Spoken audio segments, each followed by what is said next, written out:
We've got most people out of the waiting room, so I'm going to kick us off for today.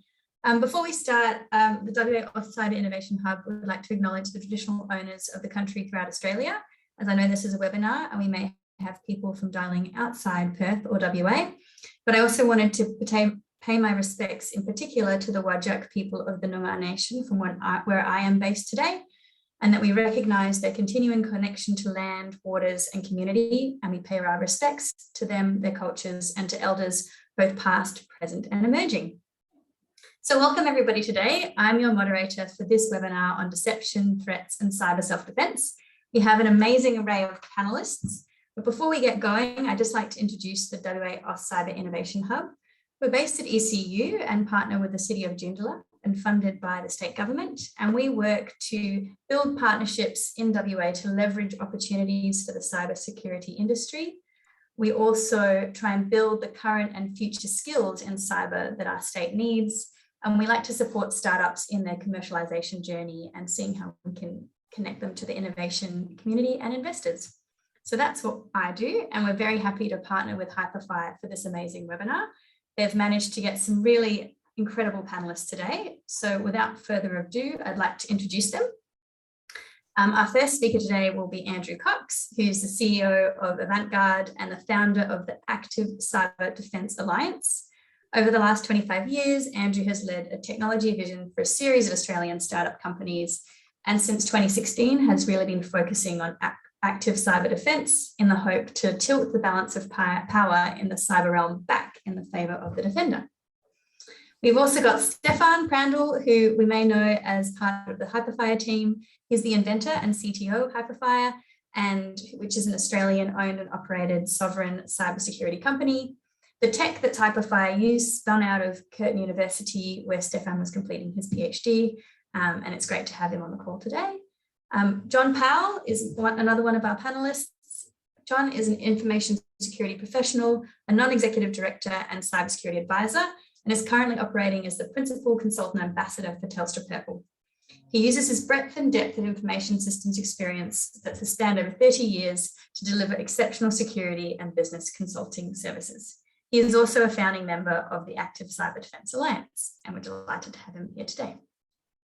Helaine Leggat is the founder of the ICT Legal Consulting and has extensive international experience in a plethora of industries, and her team advise their clients specifically in the fields of ICT, cyber law, and data security. She's also a member of the ACDA, the Active Cyber Defence Alliance. It's a new acronym for us today, and it has the aim of trying to have a strategic impact on Australian cybersecurity posture through fostering an adoption of cyber defences.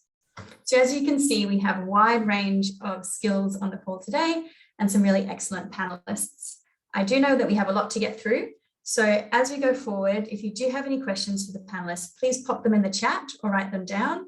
And at the end of all 4 presentations, I'll be hosting a short Q&A so we can hear from the community to see if there are any specific questions, tricky ones or easy ones for our panelists. So if we're ready to go, I'd like to hand over to Andrew, and I'll put myself on mute and look forward to hearing from you. Over to you, Andrew. Thank you. Oh, thank you. Yeah, okay. I got a slide. So, welcome to everybody, and really appreciate the interest today. This is a bit of a first for us. We haven't done any webinars previously as a group on behalf of the Active Cyber Defence Alliance, so it's a great thrill for us actually. And thanks very much for AustCyber and for Hyprfire and facilitating this session. Really appreciate the opportunity.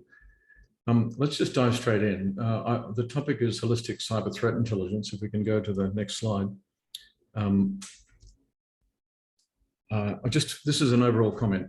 The Active Cyber Defence Alliance is a special interest group, and everything that we publish is published under Creative Commons, so that we're happy to share the slides with you, and anybody is welcome to use our content and our material with due acknowledgement. It's intended to be that way, and so in fact we're building up a body of resource on our website, including reference standards for requirements for various capabilities that you might be running a tender for example, which you can choose to incorporate in your documents without any fear of breaching any copyright. I think we've introduced 3 of us, but there's another 3 members of the steering group. You'll notice that we don't give company background so much. We're really acting on our own behalf as private citizens. And it's that kind of an organisation. Our mission is really to benefit Australia. And we believe that a rising tide will float all boats, so no doubt our businesses will benefit along the way. But our primary focus is to try to put the interests of the community ahead of our specific commercial interests. And I think you've already covered our mission. It's really about an intelligence-led approach to cyber. We believe that the technology approach that we've been driving till now is not really working well, and that we need to change the way that we do things in quite an intrinsic way. And so that's what we're about today. Next slide. So this is a version of those of you who've ever heard retired Major General Marcus Thompson speak. I never heard him speak in public or on a webinar without putting up his 4 columns of cyber defense. We have on the left self-defense, which is basically your personal hygiene, using sensible passwords, not clicking on stupid links, not taking a selfie in front of the battle map when you're on maneuvers and then pasting it on Facebook, which apparently somebody once did and breached security that way. So being sensible. And then passive defense, and he describes that as really, the NIST and the ISO standards, the Essential 8, firewalls, virus filters, XDR tools, et cetera. Then he draws a circle around those 2 packages and says that's what we call cybersecurity. Then we go to column 3, which is active defense. And this is where the Active Cyber Defense Alliance is really endeavoring to make an impact and to help change the mind shift from the perspective that cybersecurity is a technology problem. But actually, the problem we're confronting is not a technology problem, it's actually a people problem. The thing is that it doesn't matter how thoroughly you engineer a solution, an intelligent and skillful person who analyzes it in detail will find a weakness or a link in it somewhere, and they'll penetrate through that link. And at present, our tools don't enable us to counter that. The truth is, though, that the problem is not new, it's as old as warfare. And so there are ways and means, really broadly speaking, in the intelligence discipline to address this, and means of acquiring intelligence other than pure technological means that may use technology tools, but using tools like deception and intelligence gathering to give you a vision of your adversary, and frankly, to enable you to engage your adversary rather than just wish them away. And so that's what the topic of this is about. I'm just giving this background for all 3 of us. So I'm taking a couple of minutes before I dive into what we call holistic cyber threat intelligence. And then lastly, on the right, you have the red zone. This is the zone of the Australian Signals Directorate and Australian Defence Force, and perhaps under certain circumstances, our National Police Force. This is a no-go zone for us, and I think if you hit the button once more, Madison will get a red bar separating it from everything else. So we are definitely not in the offensive space. In fact, one of our missions is to try to clarify the law in the grey space so that people actually understand what is lawful and what is not, and so that we can mount a more robust defence without straying into the offensive territory. Are there any questions on that before I go on? Because I know that this is actually not without controversy, and we have had issues or misunderstandings. We are definitely not for offensive action other than by the appropriately authorised authorities. We're in this zone of active defence, and certainly needing to stay squarely within the law. I can't see any hands raised, so I'm going to push on, but please, here's my red bar. Thank you. And we can go on to the next slide, I think.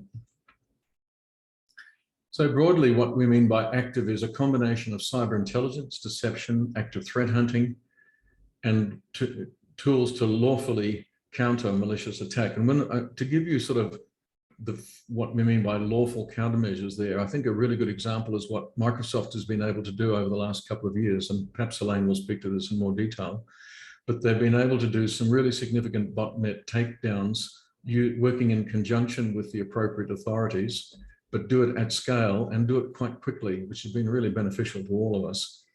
The first one or more of those were an incredibly complex bureaucratic task to get all the various laws and law regulators in line and supportive of the action.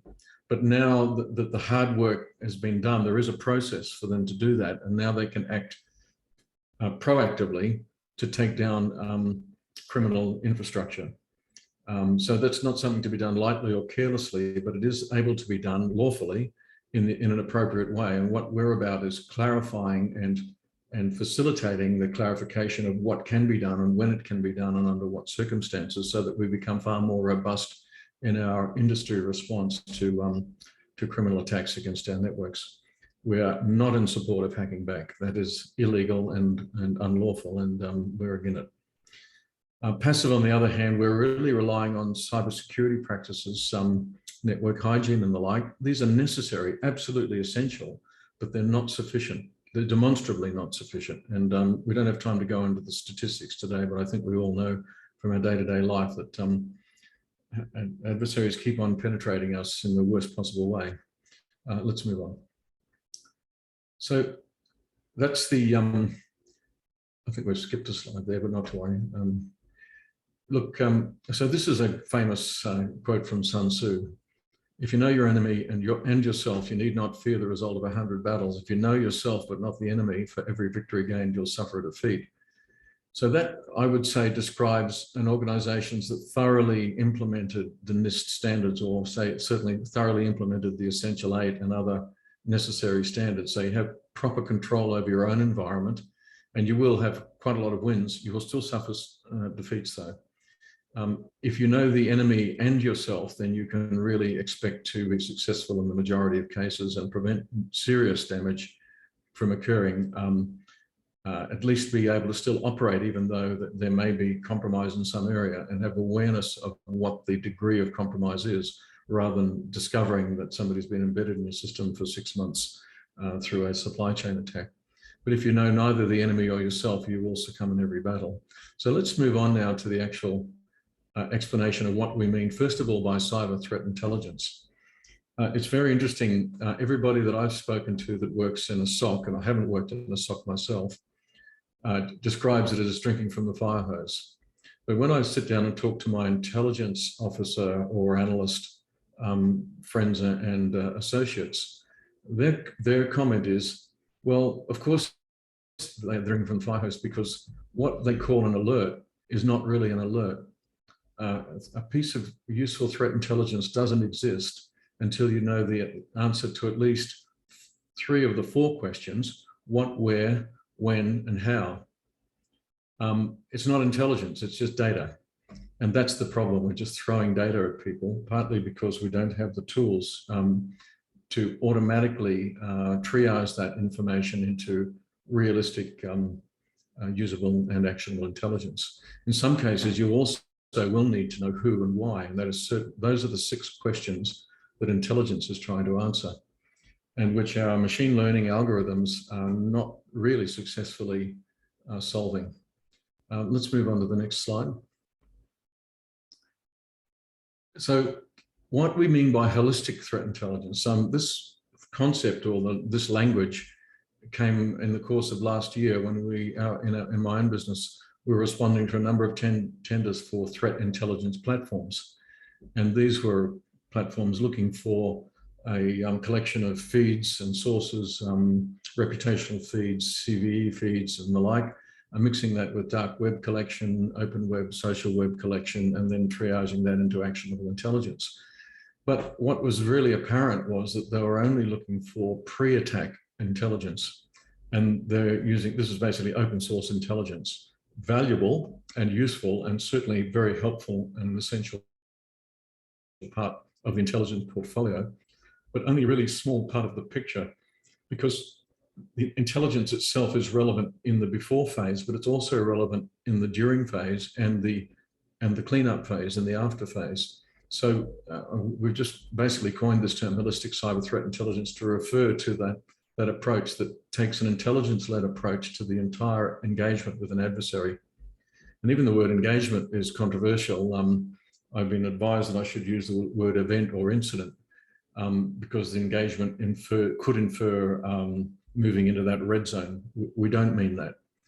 But if you have a criminal neighbor that you suspect might have evil intent toward you, it would make sense to be aware of what they're doing in advance of them possibly doing something against you.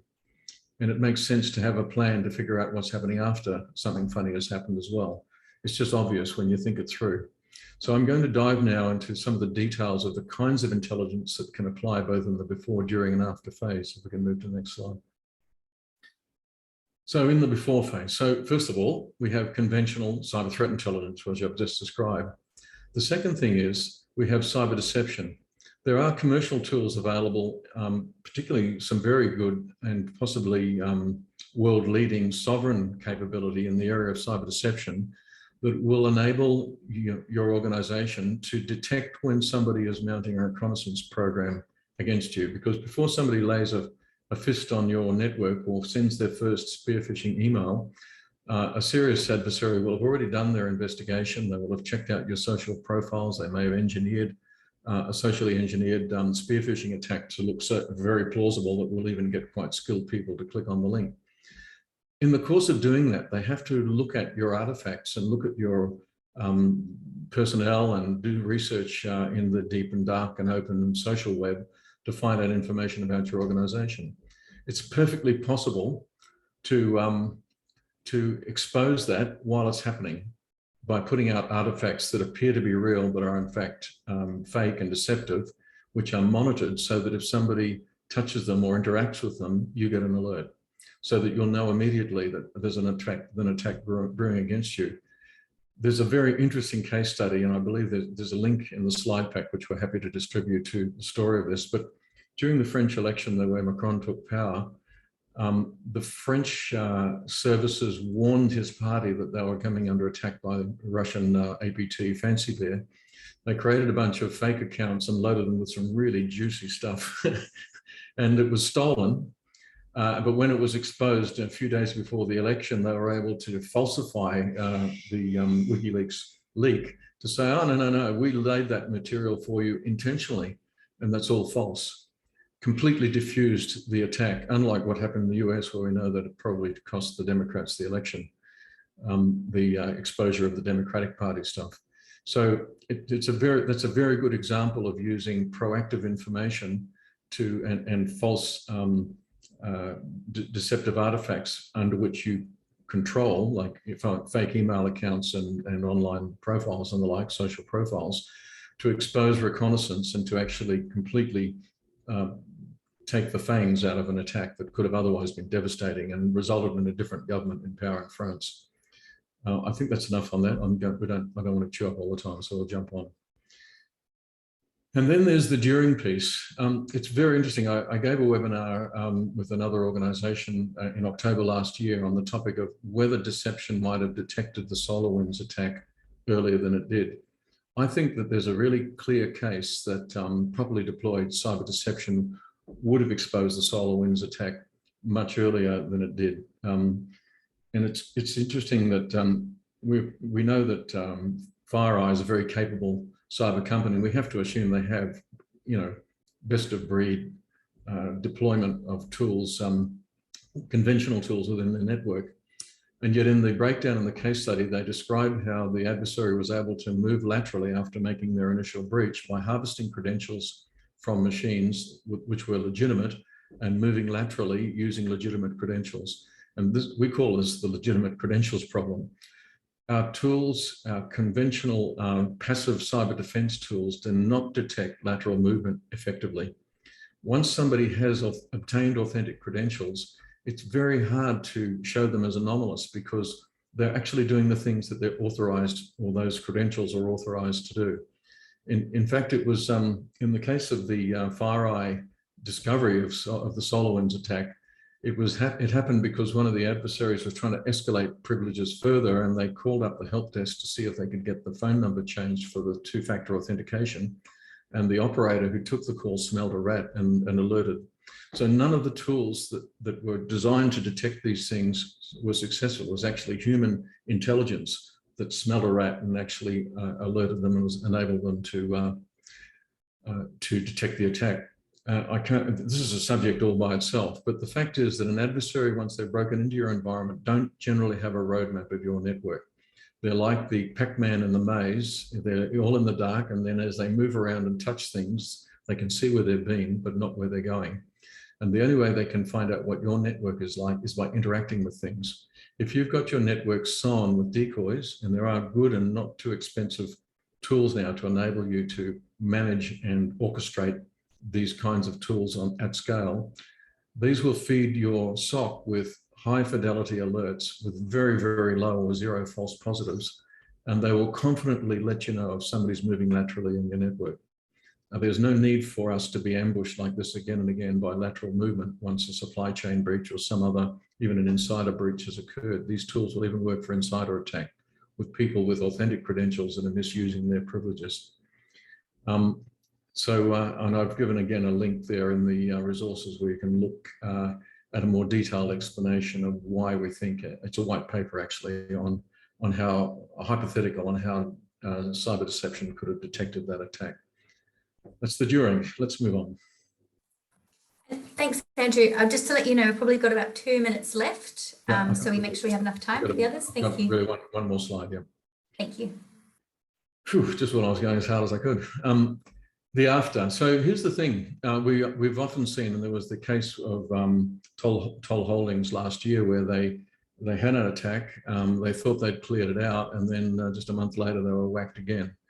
One of the effective things about employing cyber deception within your network is that it's a very good assurance tool. It's not difficult to detect an adversary who's laying low and then starts to get their head up again and look around again, particularly one that's living off the land. And these tools are effective there.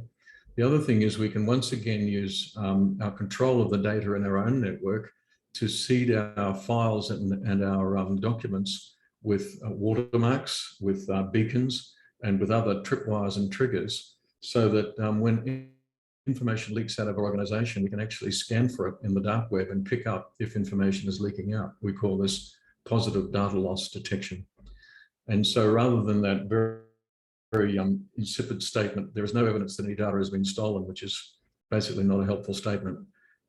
There's every reason why you should be able to positively detect what data is leaked from your organization and where it is, and therefore inform your cleanup event and really empower yourself to get yourself back on an even keel.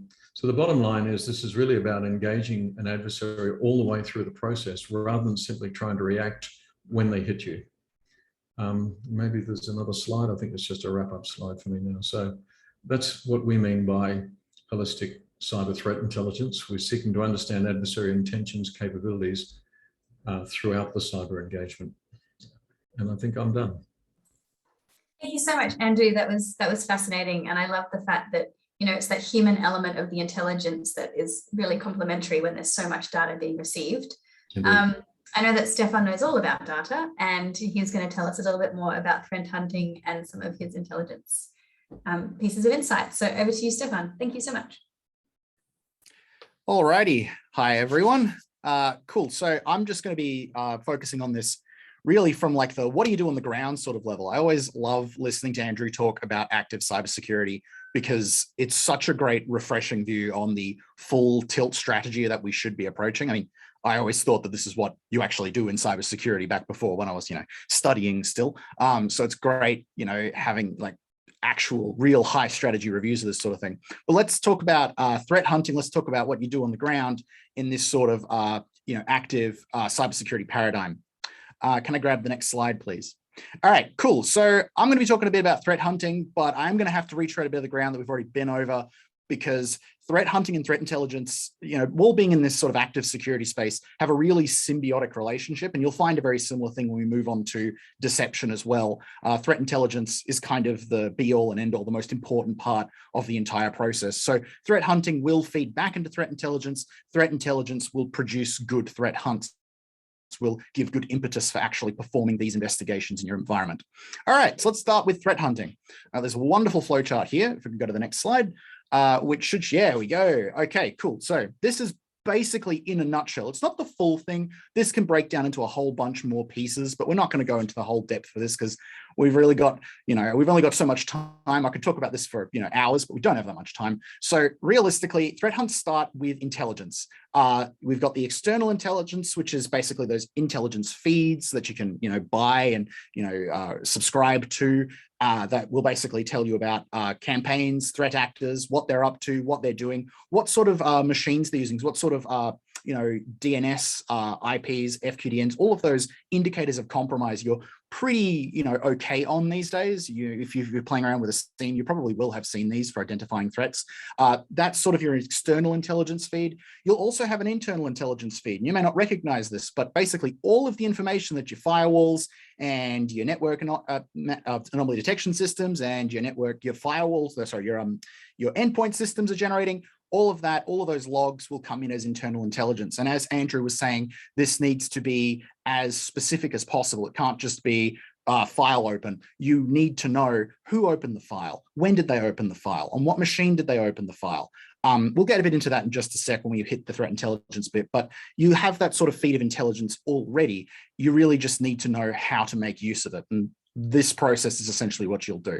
So the first thing you have is a hypothesis. This is like, if you remember back to your science, or if you're big into science at the moment, you'll see this process and you'll be like, why are you teaching me basic high school science at this point? Hypothesis, process, results, and conclusion. Well, that's because threat hunting utilizes a semi-scientific method to basically process intelligence through to new intelligence, right? We think something's happening. We have a hypothesis. We've got a attack model framework. We think that some event is occurring on our system from our internal intel feed that we believe is part of an attack, specifically because it looks similar to something we've seen before or something from an external intel feed. We think it sort of fits into this position in the attack kill chain, or in a ransomware lifecycle model, or in a a phishing campaign. We have a framework of method of some kind, or we've got experience on this. Your threat hunter has, or you yourself have experienced in your contracting work similar attacks to this, and you believe, yeah, this looks similar to something I've seen before. So you build a hypothesis, and from that hypothesis, you'll have an idea of what kind of information you will need to prove or disprove that hypothesis, right? So essentially, you'll turn around and you'll go, okay, well, say my hypothesis is I have been hit by Log4Shell. Well, the first thing you'll want to know is it possible for me to be hit by Log4Shell? Is any of my external facing systems vulnerable to the vulnerability? And if they're not, well, congratulations, we've just found a good piece of evidence that disproves that hypothesis, right? But of course, this comes from your logs, your events. Realistically, your internal intel feed will do a lot of this, as well as for those sorts of during and after things from external intel feeds as well. So that's where you build up your body of evidence from that intelligence as well. And then once you've managed to identify evidence that either supports or disproves your assertion, your hypothesis, that tells you something new about your network. For example, I start with, I want to know if I think my network's been hit by Log4Shell. I find that my network does have vulnerability to Log4Shell. I now know, as part of intelligence, these specific machines on my network are vulnerable to Log4Shell. So the next question becomes, is there any evidence of a Log4Shell attack happening? So we jump back and we go, okay, the hypothesis is that we'll see one of these JNDI queries that happens to use LDAP facing an external machine. All right, let's go look for that evidence in our logs. At which point we're back into that process again. We've produced a hypothesis. We now amass evidence to identify whether or not that's true. And then from that, we have another conclusion, which is, again, more intelligence about our system. So eventually you will either identify the different steps of the attack chain. You'll identify where the attacker is, what they're up to, what they're looking for, roughly, if you've caught them early on. You'll have a good idea of what's happening in your network. You'll be able to then action that, whichever way you need to, but you'll also have intelligence about your network, your systems, what people do, what the attackers do, right? If you've just found a new campaign and that doesn't match anything that you've seen in your external threat feed, well, congratulations, you now have intelligence that other organizations may need. Right, so just to quickly chat about that intelligence. Sorry? Thank you so much for that detailed experience about threat hunting. I think the chain is really important. We are a little bit short of time, so I just wanted to give you a little nudge on that. All right, cool. Just take me to the next one and we'll go real quick through this. So yeah, we've done most of this before. I think the really important thing is that of the who, what, when, where, why, and how, your systems can only automate who, what, when, and where. They are objective facts. They are things that the machines can understand. Why and how is a human domain. It only exists in the subjective world of human experience. Computers cannot do that, no matter how advanced their AI is, right? They're not going to be able to do that with precision. Only humans are. So you have to be aware when you're threat hunting that that only you can generate the why and the how, and only other users that you have can do that. So it's very, very important to keep that in mind as you go through this loop. And if we jump to the next one, we've just got a little conclusion here that, yeah, threat intelligence is super, super important. So things that come out of threat hunting as that new intelligence, as well as stuff you get from the external threat feeds and your internal threat feeds, will affect everything you do in your security team, and should affect everything you do in your security team. Everything from where you position your tools and your deception systems, all the way through to your security policy. I know it's a security points, but it's security policy, all the way through to the active priorities of your SOC, and of course, other threat hunts that you are currently performing. Awesome. That's my super quick nudged version there. We'll move right on. Thanks so much, Stefan. And I love your excitement. And I think that explaining that attack train was really, really helpful for me. And I loved also the visual of the objective and the subjective, because I think that's why cyber is such a fascinating space, because it really combines the tech and the human elements. And the human elements are often our most vulnerable. I'm delighted to pass past the words. Yes, I love it. I'm delighted to pass over to Helaine to wrap up. We're running out of time, Helaine, so if we could just have about 6 or 7 minutes from you, if possible, so we have some time at the end for some question and answers. And if anybody isn't rushing off to lunch, we can stay for an extra 5 or so minutes at the end to explore questions if we need to. So over to you, Helaine. Thank you.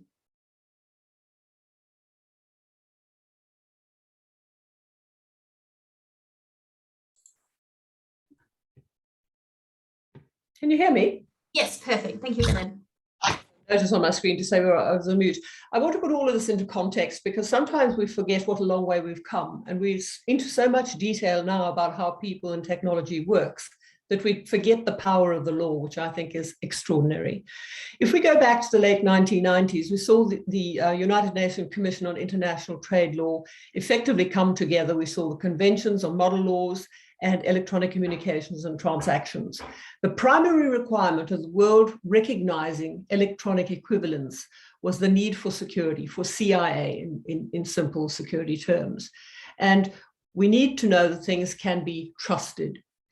In order, please go to the next slide. In order for us to be able to manage our environments following this recognition, the first convention on cybercrime we saw in the early 2001 came into effect a little bit later.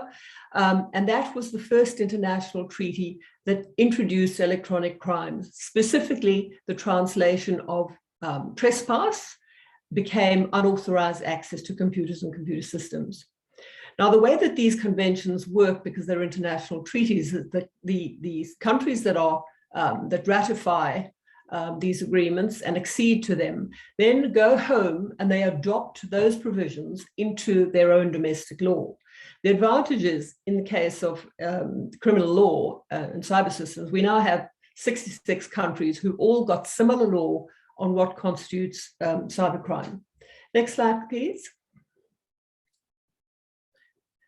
So in the Cybercrime Convention, we've got the initial requirement, which is substantive criminal law, which says each party who's a signatory to the treaty will go away and write those requirements into their international law. And essentially, we recognize illegal access, illegal interception, data interference, and system interference, and the misuse of devices as crimes. If we go to the next slide, please. This is a reflection of how that's been interpreted in the Australian Criminal Code. And you'll see everything here goes to the misuse, interference, impairment, loss, etc., and always without authority. In our criminal code, we have specifically codified crimes under Australian law. And it's important to note that all of these crimes, or no, not all, in most cases, they have both a physical and a fault element. Now, the way that we work with this in terms of active cyber defense is very often one of those elements is missing. Usually it's intention. Most of the crimes that are listed in regard to computer offenses have intention or recklessness or wrongfulness involved and knowing. So in many instances, what is already recognized as a crime is not in fact a crime when you apply the law to the facts and the evidence. Next slide, please.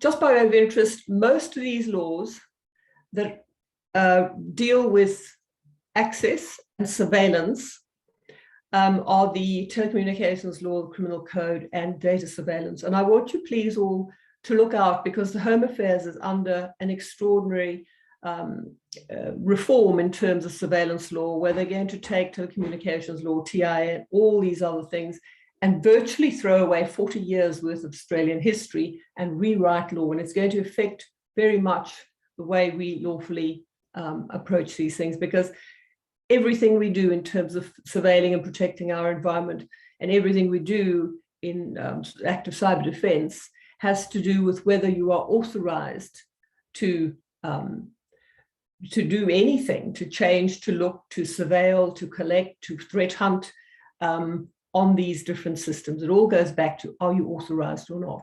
And by way of comment to Andrew's earlier comment in the Microsoft botnet takedown of TrickBot, Microsoft actually had to get a court order.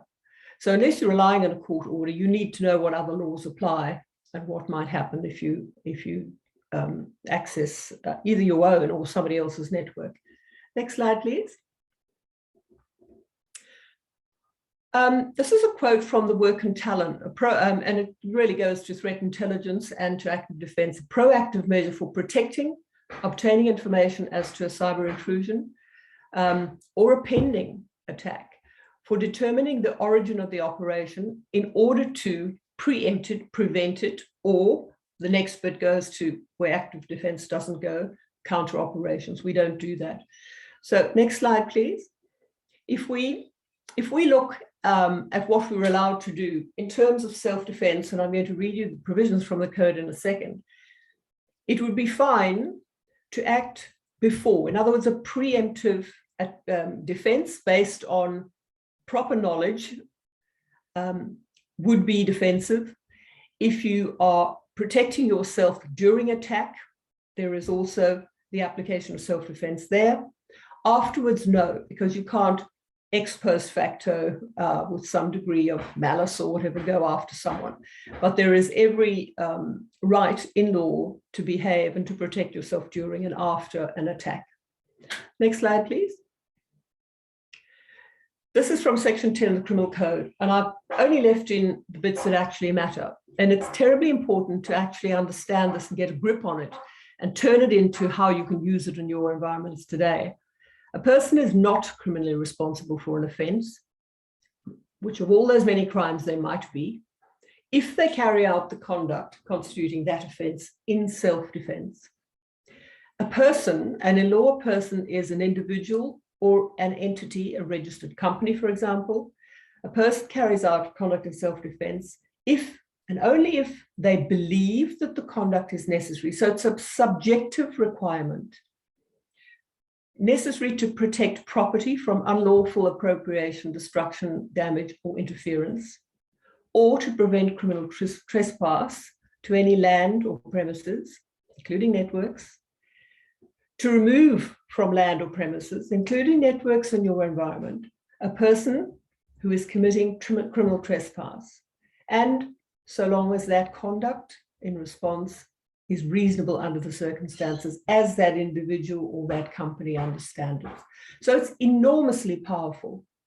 What it means is that self-defense is recognized as a defense for individuals and for companies. And furthermore, that you would actually be entitled or perhaps required to behave at this level if there is no other defense left to you. Because you also have, on the other hand, the requirements under the Section 180 and following of the Corporations Act, in terms of which directors have to protect their environment and do everything that's right for the company to protect it. So enormously powerful. I hope I've given you some new glimpse. I think this next slide, Cecily, is just the closure one. That's it. So the conclusions are, please be familiar, make yourself familiar with these very powerful provisions in law that already exists. Thank you. Thank you so much, Helaine. And I think that slide with the before, during, and after, I think is really just helpful for us to think with our mindset about that concept of self-defense and how being proactive or active in advance is really critical and is also legal. So it's fascinating. Thank you to all of our wonderful presenters. I think it was a great way to see a diversity of this issue. We had one question for Helaine that came up from Franz, just around the relationship of the Privacy Act from 1988, and does that come into play with privacy breaches related to the criminal code? Could you speak to that, Helaine? Yes, definitely. When I say that most of the requirements in terms of active cyber defense responses go to telecommunications and criminal code and so on, there are other laws that also protect information. So, for example, privacy is a good one. Confidentiality would be certain information that is classified as secret. You cannot just access it. There are particular laws that require particular handling of protected information, and there are very particular references as to how you may or may not handle it or distribute it or access it.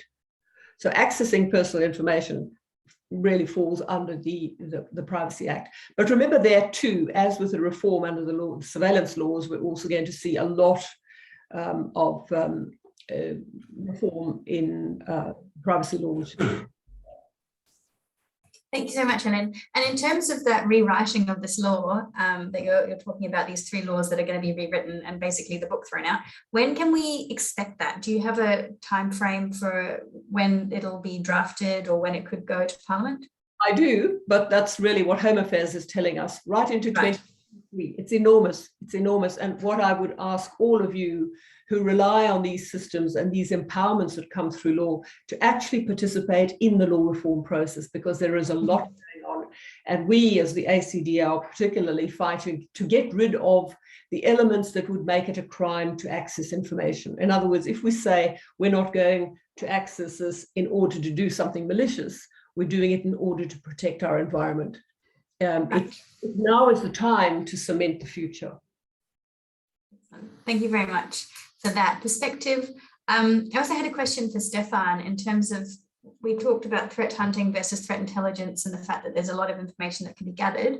Who should we be sharing threat intelligence with when you've received it? Yeah.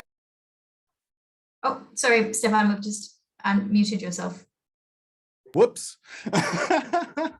How'd I do that?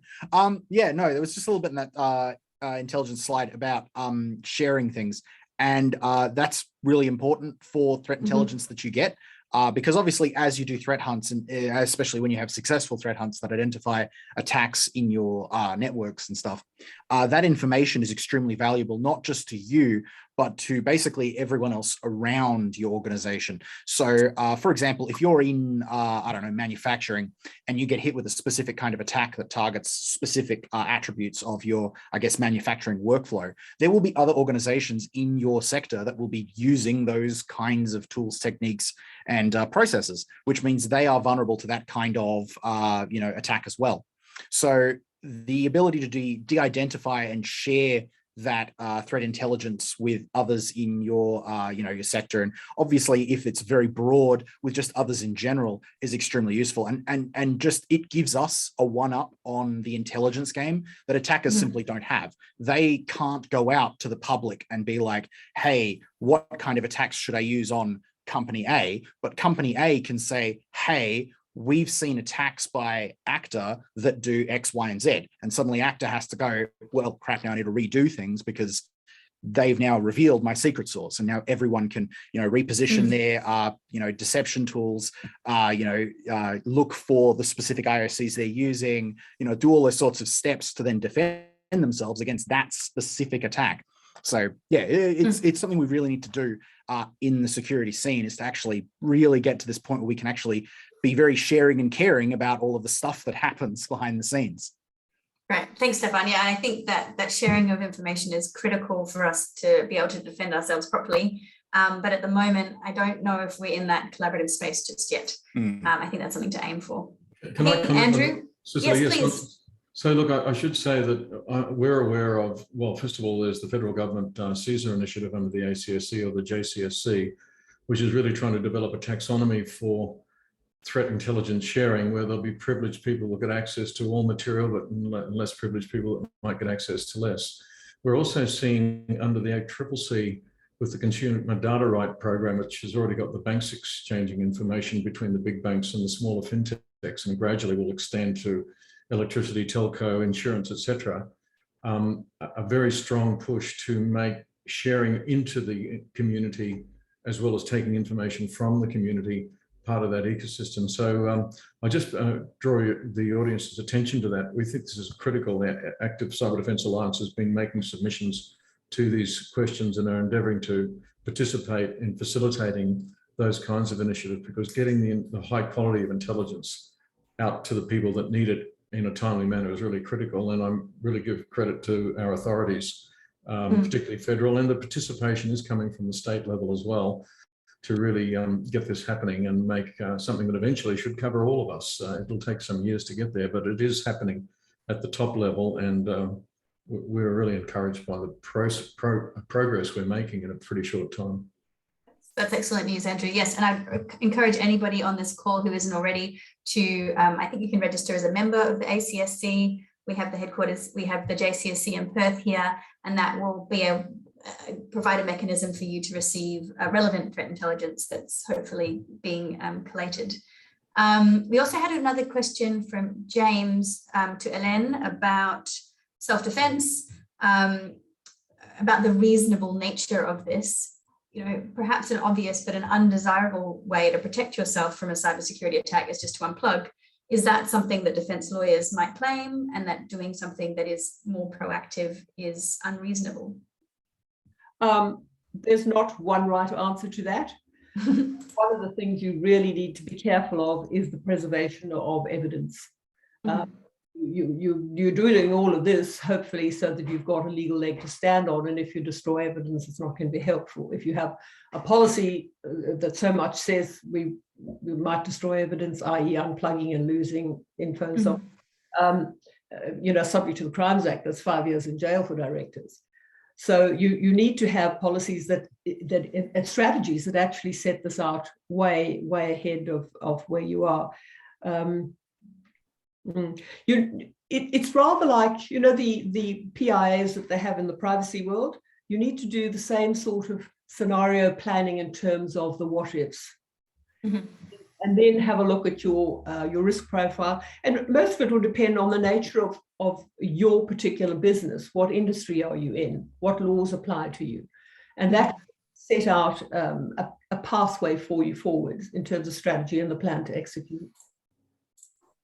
Wonderful. Thanks, Helaine. Well, I can't see any more questions at the moment in the chat, so I would just like to extend my warmest thanks to all of our panelists. It was fascinating to hear from your perspectives, and I look forward to working more closely together with the Active Cyber Defence Alliance.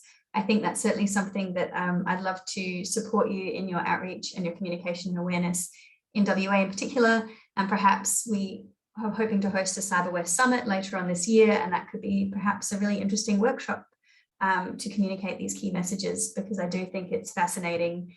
And I will be talking about inverting reality for the rest of the day. So thank you, John, for that quotable nugget for my talk track for this today. But thank you so much, Helaine. Thank you, John. Thank you, Stefan. And thank you, Andrew. It was excellent to partner with Hyprfire for this event. And we look forward to seeing you at the next webinar, which Hyprfire will be promoting on LinkedIn and their socials. And I'm sure we will be promoting as well. And just thank you all for your time today. I hope you've had an interesting and informative webinar, and enjoy your lunch if you're in this time zone. So thank you all for today, and talk to you next time. Thank you.